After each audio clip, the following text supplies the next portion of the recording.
सब तो पहले साढ़े चैनल करो सबसक्राइब ते नाल बैल आइकॉन दे बटन करो ओके ताकि साडी हर आने वीडियो तुहाडे तक पहुंचे। दोस्तों आज तुहाडे वास्ते तिन्ना गावां दी वीडियो लैके हाजिर हां। उम्मीद करना तुहानू पसंद आएगी। दिखाओ जी जरा तसलियां नाल।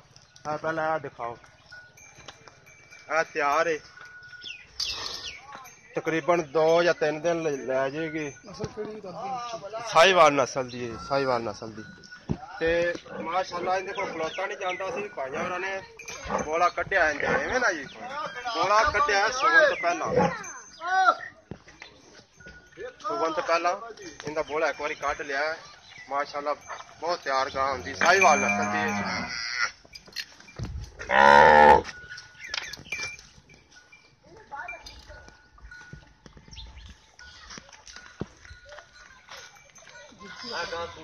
दूजी है जी, रात नूं सूई अज, सूई हुई है।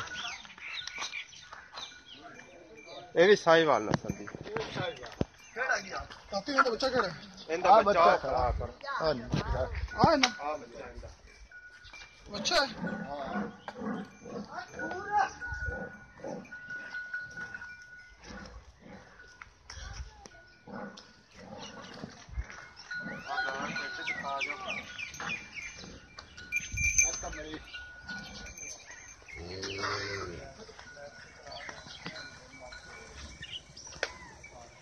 दिखाना ही तुहानू 3 नंबर का आ दिखाओ जी।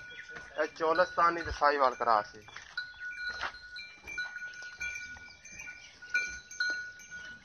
देसी तकरीबन सोना ली सुई है, सुई है। बच्चा गोरी खाई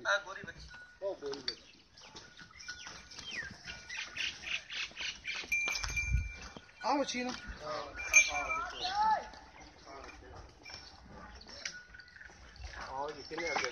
ये बच्ची है ना, बच्ची है ना।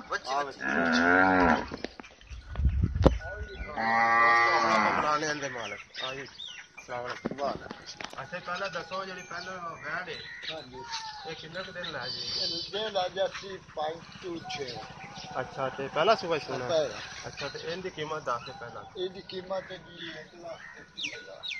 1,30,000 दस जी 2 नंबर से आप विखाई 1,30,000 रुपये। तेन रात की सूई बोला किन्ना कड्ढिया? बौला कड्ढा सी जी 12 किलो। अच्छा जी जी तीसरे नंबर वाले का मुल भावे जिदे कराए 85,000 ते ओ पहला सुबह सही ओ दूसरा आ भी दूसरा ही ए दूसरा ओ पहला ओ जोड़ा करास दा देख लो नंबर। दोस्तों चार जिहड़ी वैड़ है उनका भी 1,30 मुल कीता भाइयों ने, इनका भी 1,30 कीता, उनका 85 कीता जो उनका 85 कीता। किसी मेरे भाई ने खरीदनी होवे साडे नाल राबता कर सकदा। साडा नंबर लग्या डिस्क्रिप्शन दे विच 0304 30 99 539 ते साडे नाल राबता कर सकदे। मिलने दोस्तों अगली वीडियो ते। अल्लाह हाफिज़।